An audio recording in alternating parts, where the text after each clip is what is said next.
ఈ డిఎస్సి జరిగినటువంటి ఉపాధ్యాయ నియామకాలు ఇంకా అధికారులు చెప్తున్నటువంటి మాటల గురించి ఒకసారి వివరణ ఇచ్చేదానికి ప్రెస్ మీట్ ఏర్పాటు చేయడం జరిగింది.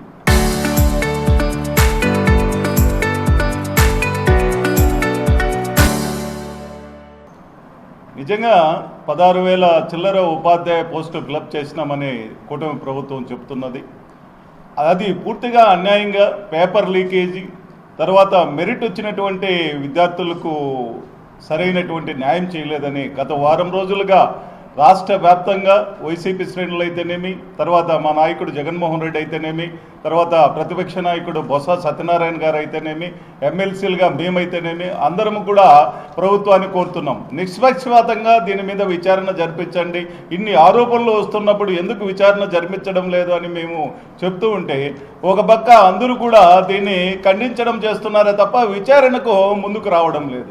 నవీన్ అనేటటువంటి వ్యక్తి ఎస్సీఆర్టీలో గత 2016 సంవత్సరం నుంచి అతను ఉద్యోగస్తుడిగా టెంపరరీ ఉద్యోగస్తుడిగా ఉంటున్నాడు. అతను పని ఏంటంటే క్వశ్చన్ పేపర్స్ అప్లోడ్ చేయడము, తర్వాత అధికారికంగా ఇతరులకు పంపించడము, క్వశ్చన్ పేపర్ సెట్టింగ్ చేయడంలో పూర్తి బాధ్యత అతనే తీసుకున్నాడు. అటువంటిప్పుడు అతనికి రాష్ట్రంలో నవీన్ అనేటటువంటి వ్యక్తికి నెంబర్ 1 ర్యాంక్ రావడం జరిగింది, మొదటి ర్యాంక్ రావడం జరిగింది. అది ఎలా సాధ్యమవుతుంది? అతను పేపర్ లీక్ చేసి ఉంటేనే కదా అతనికి వస్తున్నది. అతని ద్వారా ఎంతమందికి రాష్ట్రంలో పేపర్ అందింది అనేది విచారణ చేయమంటున్నాం. అది విచారణ చేయడం లేదు. అతనికి రాష్ట్రంలోనే మొదటి ర్యాంక్ వచ్చినటువంటి వ్యక్తికి ఎందుకు ఉద్యోగం ఇవ్వలేదు అంటే అతను ఒకసారి ఏం చెప్తారు అధికారులు, అతను సర్టిఫికేట్ల వెరిఫికేషన్కి రాలేదు అని ఒకసారి చెప్తారు. ఒకసారి ఏం చెప్తారు, అతను మా ముందుకు వచ్చేసి నాకు ఉద్యోగం అవసరం లేదు అన్నాడని ఒకసారి చెప్తారు. మరొకసారి ఏం చెప్తాడు, అతను ఉద్యోగం చేస్తున్నాడు కాబట్టి అతను అర్హుడు కాదు అని మరొకసారి చెప్తాడు. ఏంటి అతని నేమ్ అంతా కూడా మెరిట్ లిస్ట్లో నుంచి ఎందుకు డిలీట్ చేయాల్సిన అవసరం ఏర్పడింది అనేది కూడా ఆలోచించాల్సిన అవసరం ఉంది. మొత్తం మీద ఈ నవీన్ అనేటటువంటి వ్యక్తికి ఉద్యోగం ఇవ్వకుండా మీరు ఎందుకు పక్కన పెట్టినారంటే అతని ద్వారా అన్ని విషయాలు బయటకు వస్తాయేమో అనేటటువంటి భయంతో పక్కన పెట్టడం జరిగింది. ఈ విధంగా 1 కాదు 2 కాదు అనేక మందికి ఉద్యోగాలు రాక చాలా అన్యాయం జరిగిందంటూ ఈరోజు వాపోతున్నారు. మీరు అంటున్నారు ఎవరు కూడా డిఎస్సి కంప్లైంట్ చేయలేదు, డిఎస్సి రాలేదు, నాకు అన్యాయం జరిగింది అని కంప్లైంట్ చేయలేదు. రాష్ట్ర వ్యాప్తంగా అట్లా కంప్లైంట్ చేసి ఉంటే మేము పరిశీలించే వాళ్ళమే అంటున్నారు. మీరు ఇప్పుడు అధికారులు చెప్పినటువంటి లెక్కాచారం ప్రకారమే దాదాపు 33,300 చిల్లర కంప్లైంట్స్ వచ్చినాయి గ్రీవెన్స్లో అని అధికారులు చెప్పిన లెక్కలే తెలుస్తున్నాయి. మరి వాళ్ళ గ్రీవెన్స్ అంతా కూడా మనం పరిశీలించాల్సిన అవసరం ఉంది కదా, తప్పనిసరిగా పరిశీలించాల్సిన అవసరం ఉంది. కాబట్టి ఈ విధంగా ఒక పక్క ఇవి జరుగుతుంటే ఒక పక్క దొంగను ఇంకొకరు దొంగ అన్నట్టు వాళ్ళు తప్పు చేసి వైసీపీ వాళ్ళ మీద నెట్టడం జరుగుతున్నది. మీరే తప్పు చేశారు, మీ హయాంలో అన్ని పోస్టులన్నీ అమ్ముకున్నారు, తర్వాత జగన్మోహన్ రెడ్డి మామ అమ్ముకున్నాడు, తర్వాత ఇంకొకరు అమ్ముకున్నారని వాళ్ళ పేర్లు చెప్తూ ఈ విధంగా దుష్ప్రచారం చేస్తున్నారు.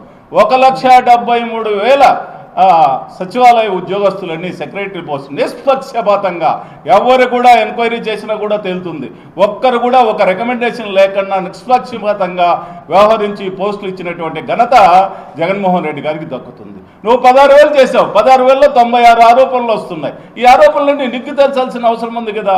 స్థానికంగా కడప జిల్లాలో కూడా మొన్న ఒక ఆరోపణ వచ్చింది, జెడ్పీలో కారుణ్య నియామకాలన్నీ కూడా అనర్హులకు ఇచ్చినారు అని చెప్పారు. అదే మేమేమంటున్నామంటే ఎంక్వైరీ చేయండి, ప్రభుత్వం మీద ఎంక్వైరీ చేసి దాని మీద నిష్పక్షపాతంగా ఎవరైతే తప్పు చేశారో అధికారులు వాళ్ళ మీద చర్య తీసుకోండి. ఇప్పటికైనా మేమేమంటున్నామంటే ప్రభుత్వం మీది మీరు ఎంక్వైరీ వేయించండి, నిష్పక్షపాతంగా ఎంక్వైరీలో తప్పు ఎవరు దొల్లితే వాళ్ళ మీద చర్యలు తీసుకోమని మేము కోరుతున్నాం. ఇంకొకటి కూడా ఉదాహరణ చెప్తాను. విజయనగరంలో ఒక వ్యక్తి డిఎస్సి నియామకం ఎట్లా వచ్చిందంటే అతనికి స్పోర్ట్స్ కోటాలో పూర్తిగా అర్హుడు.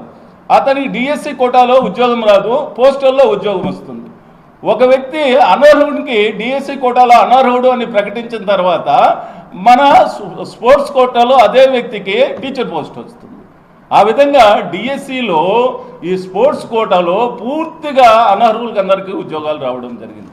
ఎట్లంటే జనరల్గా టెట్ పాస్ కావాలి, డిఎస్సి పరీక్ష పాస్ కావాలి, ఎన్ని పాస్ అయిన తర్వాత స్పోర్ట్స్ కోటాలో ఉండేటటువంటి వ్యక్తుల్లో మెరిట్ చూసి స్పోర్ట్స్ కోటాల్లో ఉద్యోగాలు కేటాయిస్తారు, అది పద్ధతి. కానీ ఇక్కడ ఏం జరిగింది, డిఎస్సి పరీక్ష రాయలేదు, టెట్ పరీక్ష రాయలేదు, డైరెక్ట్గా శాప్ ద్వారా సర్టిఫికెట్లు పరిశీలన చేసి వాళ్ళే దొంగ సర్టిఫికెట్లు ఇచ్చేసి పోస్టులు ఇవ్వడం జరిగింది. ఎంత అన్యాయం చూడండి. మెరిట్లో ఉండేటటువంటి విద్యార్థులకు అన్యాయం జరిగిందా లేదా? కాబట్టి గత ప్రభుత్వం పోల్చుకోండి, ఇప్పుడు ఉండేటటువంటి ప్రభుత్వం పోల్చుకోండి. అప్పుడు కొన్ని లక్షల ఉద్యోగాలన్నీ కూడా, మొన్న కూడా డిఎస్సి 98 వాళ్ళకు కూడా 4000 మందికి ఉద్యోగాలు ఇచ్చాం గత ప్రభుత్వంలో. ఎక్కడైనా ఒక చిన్న మచ్చ లేకుండా న్యాయబద్ధంగా 4000 పోస్టులు కూడా ఇవ్వడం జరిగింది. ఎక్కడ కూడా మచ్చ అనేది లేదు. ఎవరు కూడా ఎమ్మెల్యేల రికమెండేషన్ లేదు, మినిస్టర్ల రికమెండేషన్ లేదు. గత ప్రభుత్వంలో జగన్మోహన్ రెడ్డి నిష్పక్షపాతంగా నిరుద్యోగులకు న్యాయం జరగాలి అనేటటువంటి ఒక సదుద్దేశంతో మేము ఎవరు చెప్పినా కూడా, ఎమ్మెల్సీలు చెప్పినా, ఎమ్మెల్యేలు చెప్పినా, మంత్రులు చెప్పినా కూడా వినేటటువంటి పరిస్థితి లేకుండా ఉన్నది. కానీ ఈరోజు చూడండి, ఎక్కడ చూసినా అవినీతి జరిగిందని టెలిఫోన్ సంభాషణలు కూడా నిన్న చంద్రశేఖర్ రెడ్డి నెల్లూరులో టెలిఫోన్ సంభాషణలు కూడా మా ఎమ్మెల్సీ గారు బయట పెట్టారు. ఈ విధంగా ఒక్కొక్కరు ఒక్కొక్క లీలను బయట పెడుతున్నారు. ఈ లీలలన్నిటికీ కూడా ఎవరు కారణం అనేది మీరు నిగ్గు తేల్చాల్సిన అవసరం ఉందా లేదా? నిగ్గు తేల్చాలి.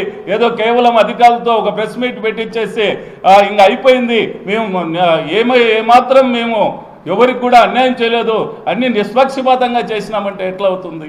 కాబట్టి ఇప్పటికైనా గవర్నమెంట్ మేల్కోవాలి. అధికారులు కాదు, విద్యాశాఖ మంత్రి దీనికి వివరణ ఇచ్చి నిష్పక్షపాతంగా ముందుకు తీసుకుపోవాల్సిన అవసరం ఉంది. ఈ విధంగా చేయకపోతే తప్పనిసరిగా మేమంతా కూడా ఈ నిరుద్యోగుల పక్షాన ఉండాల్సిన అవసరం ఉంటుంది, వాళ్ళ పక్షాన పోరాడాల్సిన అవసరం కూడా ఉంటుందని మీ ద్వారా ప్రభుత్వానికి తెలియజేస్తున్నాం. ఇది ఒక పక్క నిరుద్యోగుల కథ. ఇంకా ఉద్యోగస్తుల కథ, ఎంప్లాయీస్, టీచర్లు తీసుకోండి, ఎంప్లాయీస్ తీసుకోండి. వాళ్ళు పాపము కొత్త కూటమి ప్రభుత్వం వస్తానే మాకు చాలా మేలు జరుగుతుంది, మాకు ఉండేటటువంటి అన్ని బకాయిలన్నీ కూడా అందుతాయని వాళ్ళు ఆశపడడం జరిగింది. ఏం జరిగింది? 2 సంవత్సరాలు అయిపోయింది, ఇంతవరకు పిఆర్సీ కొత్త కమిటీ లేదు, అలాగే ఐఆర్ ఇంతవరకు లేదు. డిఎల్ 4 పెండింగ్ ఉంటే 4 డిఎల్లో కూడా 1 కూడా అర్థం డిఎల్ ఇచ్చారన్నమాట. ఏమి పాపం ఇంకా బకాయిలు రావాల్సినటువంటి వేల కోట్ల బకాయిలు, 30,000 కోట్ల బకాయిలు ఈరోజు రాష్ట్రంలో ఎంప్లాయీస్కి ఇవ్వాల్సిన అవసరం ఉంది. వాళ్ళు ఇదో వస్తుంది అదో వస్తుందని ఈ రోడ్లకి ప్రభుత్వాన్ని నిలదీసేటటువంటి పరిస్థితి ఈరోజు ఉద్యోగస్తులందరూ, ఉపాధ్యాయులందరూ కూడా చేస్తున్నారు. గత ప్రభుత్వంలో 11 డిఏలు ఇవ్వడం జరిగింది, ఐఆర్ 27% ఐఆర్ ఇవ్వడం జరిగింది. ఈ విధంగా మొత్తం మీద జగన్మోహన్ రెడ్డి గారి ప్రభుత్వము ఉద్యోగస్తుల పట్ల చాలా సానుభూతిగా అన్ని కూడా ఇవ్వడం జరిగింది. ఈరోజు 2 సంవత్సరాలు అయిపోయినా కూడా ఉద్యోగస్తులకు బకాయిలు రాక పాపం వాళ్ళు దాచిపెట్టుకున్నటువంటి సొమ్ము వాళ్ళు ఇవ్వకపోతే వాళ్ళు ఎంత బాధపడుతున్నారో అర్థం చేసుకోవాల్సినటువంటి పరిస్థితి మనకందరికీ ఉంటుంది. కాబట్టి ఉద్యోగస్తులకు ఇవ్వాల్సినటువంటి అన్ని బకాయిలు కూడా వెంటనే రిలీజ్ చేయాలని ప్రభుత్వాన్ని మేము డిమాండ్ చేస్తున్నాము. ఇంకా జరగబోయేటటువంటి డిఎస్సి కావచ్చు, ఇంకొక విధానం కావచ్చు, ఇవన్నీ కూడా గ్రూప్ 1 పోస్టులు కావచ్చు, నిష్పక్షపాతంగా జరపాలి. ఒకే రోజు పరీక్ష కండక్ట్ చేయాలి. 1 నెల రోజులు పరీక్ష కండక్ట్ చేశారు. డిఎస్సి పరీక్ష 1 నెల రోజులు ఆన్లైన్ పద్ధతిలో కొత్త విధానం అంటూ కండక్ట్ చేశారు. ఒక పరీక్షా కేంద్రంలో ఏం జరిగింది? 11 మంది కాపీ కొట్టినారు అనేటటువంటి దాంతో వాళ్ళను సస్పెండ్ చేశారు. వీళ్ళంతా 11 మంది కాపీ కొట్టినారని. మళ్ళీ వాళ్ళు కోర్టుకు పోతే ఏమైంది? కాపీ కొట్టలేదు, వీళ్ళకు కూడా ఉద్యోగాలు ఇవ్వండి అని కోర్టు తీర్పు ఇచ్చింది. ఈ విధంగా 1 నెల రోజులు పరీక్షలు జరపడం వల్ల చాలా అవకతవకలు జరిగేదానికి అవకాశం కూడా ఉంది. కాబట్టి ఒకే రోజు ఆన్లైన్ సిస్టంలో పరీక్ష జరిపినట్లయితే ఏ విధమైనటువంటి ఆరోపణలు వచ్చేదానికి అవకాశం ఉండదు. కాబట్టి ఇప్పటికైనా ప్రభుత్వము ఈ తప్పిదాల మీద, అన్ని తప్పిదాల మీద, గవర్నమెంట్ చేస్తున్నటువంటి తప్పిదాల మీద మీ ప్రభుత్వమే ఉంది కాబట్టి మీరే ఎంక్వైరీ చేసి ఏమి జరగలేదండి నిగ్గు చేయాల్సింది సిట్టింగ్ జడ్జి పెట్టండి, లేకపోతే సిబిఐకి పోండి. ఎప్పుడు కూడా వైసీపీ వాళ్ళ మీద పడడము, వాళ్ళ మీద ప్రత్యేకంగా ఒక్కొక్కరి మీద ఒక్కొక్క ఆరోపణలు చేయడము, జగన్మోహన్ రెడ్డి మేనమామ కడపలో అన్ని అవకతవకలు చేసినాడు అని చెప్పడం. ఆయనకంటూ ఒక పేరుంది, జగన్మోహన్ రెడ్డి మేనమామకు రవీంద్రారెడ్డి అనేటటువంటి పేరుంది. రవీంద్రారెడ్డి చేసినాడు అనేది ఆరోపణలు రాయండి, ఆయన మీద ఏదన్నా వస్తే ఆయన ఖండిస్తాడు. కాకపోతే ప్రభుత్వం మీదే ఉంది. ఆ విధంగా మీరు కూడా ఎంక్వైరీ వేయండి. కాబట్టి రాబోయేటటువంటి రోజుల్లో ఎక్కడ కూడా ఏమాత్రము ఈ నిష్పక్షపాతమైనటువంటి పద్ధతిలో పరీక్షలు జరపాలి. ఇప్పుడు జరిగినటువంటి డిఎస్సి మీద తప్పనిసరిగా ఎంక్వైరీ చేయించాలని ఈ సందర్భంగా నేను కోరుకుంటున్నాను.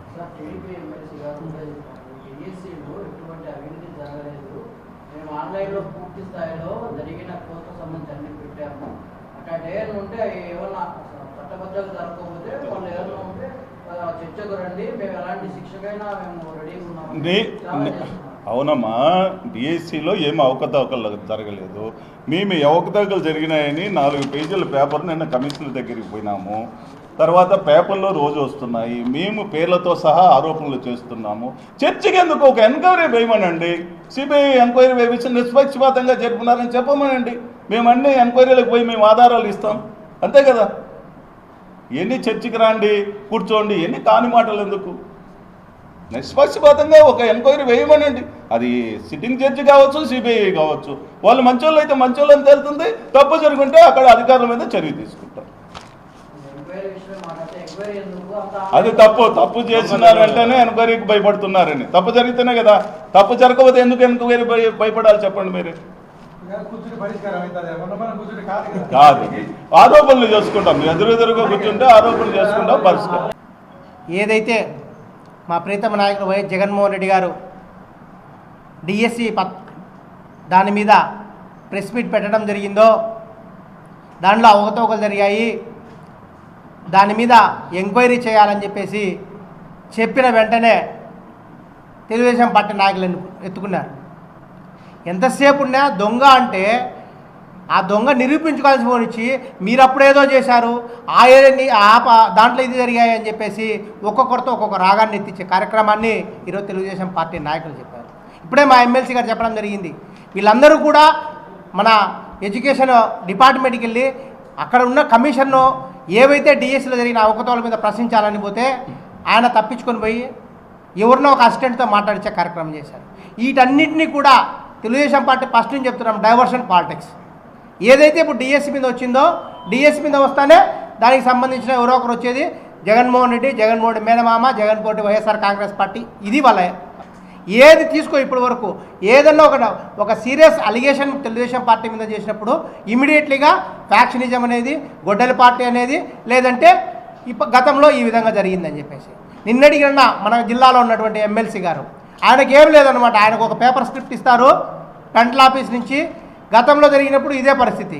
అదే దస్తగిరి మధ్య జరిగినప్పుడు టకారి ప్రెస్ ముందుకు రావడము, ఇదే ఫ్యాక్షను, ఇదే ఇంత అరాచక పాలన, రాజారెడ్డి రాజ్యాంగం జరుగుతుంటే ఆయన ఎమ్మెల్సీగా జగన్మోహన్ రెడ్డి ప్రభుత్వంలో గెలవగలిగేవాడేనా? ఒక్కసారి ఆలోచించాలి ఆయన మనస్ఫూర్తిగా. ఆయన గెలిచింది ఎమ్మెల్సీగా మన వైఎస్ఆర్ కాంగ్రెస్ పార్టీ జగన్మోహన్ రెడ్డి గారి ప్రభుత్వం ఉన్నప్పుడు. అంటే ఎంత స్వేచ్ఛాయుతంగా ఎన్నికలు జరిగినాయో నీ ఎన్నికే తెలియజేస్తుంది. దాన్ని నువ్వు చూపించుకోకుండా ఏందో ఊరికే ఫ్యాక్షన్ రాజకీయం అంటారు. జగన్మోహన్ రెడ్డి హయాంలో అవకతవకలు జరిగాయన్నారు. 2 సంవత్సరాలు అవుతుంది ప్రభుత్వం, తెలుగుదేశం ప్రభుత్వం వచ్చి. ఎంక్వైరీ వేయండి. ప్రతిదీ మేము డిమాండ్ చేస్తున్నాం. ఏదైనా జరిగినప్పుడు ఎంక్వైరీ చేసి నిగ్గు తెలుసండి అంటే అట్లా తెలుసరు. వాళ్ళ ఉన్నటువంటి పత్రికల ద్వారా బ్యానర్ ఐటమ్స్ పెట్టడము, జగన్మోహన్ రెడ్డి వైఎస్ఆర్ కాంగ్రెస్ పార్టీ, లేకపోతే జగన్మోహన్ రెడ్డి మేనమామ. ఇదే పందా గడిచిన 3-4 నెలల నుంచి. ఏదైతే సీరియల్ అలిగేషన్ వస్తుందో దాన్ని డైవర్ట్ చేయడానికి చేస్తున్నారు. ఎమ్మెల్సీ రాజగోపాల్ ఆయనకు ఇదే చెప్తున్నాం, నువ్వు ఏదన్నా ఒకసారి తెలుసుకొని ఇదే జిల్లాలో ఉన్నావు. ఒకవేళ మీ లోకేష్కు చంద్రబాబు నాయుడు కంటే తెలియకపోవచ్చు. మీరు ఇదే జిల్లాలో ఉన్నావు, ఇక్కడే ఎమ్మెల్సీగా అయ్యావు. నీకు తెలియదా ఇక్కడ కడప జిల్లాలో ఏం జరుగుతుంది, ఏం విషయాలు? జగన్మోహన్ రెడ్డి మేనమామ రవీంద్రనాథ్ రెడ్డి అనే పేరు కూడా మీకు తెలియదా? ఏదో అవకతవకలు జరిగిందంటావు. 2 సంవత్సరాల నుంచి అవకతవకలు జరిగితే ఏం చేస్తున్నారు మీకు ప్రభుత్వం? చర్యలు ఎందుకు తీసుకోవడంలే? అవన్నీ లేదు. ఊరికి ఏదో గుడ్డ కాల్చి ముఖాన్ని చల్లడము, మీరే తుడుచుకోండి అనే కార్యక్రమం చేస్తున్నారు. తప్పకుండా మీకందరికి కూడా ప్రజలు బుద్ధి చెప్పే సంఘటనలు వస్తాయి. మేము క్లియర్ కట్గా అలినేషన్ చేసి డిఎస్సీలో అవకతవకలు జరిగినాయి, దానికి సంబంధించి మీరు సిబిఐ ఎంక్వైరీ కానీ ఏదైనా సిట్ ఎంక్వైరీ కానీ సిట్టింగ్ జడ్జితో కానీ ఎంక్వైరీ చేయమంటున్నాం. దానికి మీరు చెయ్యండి.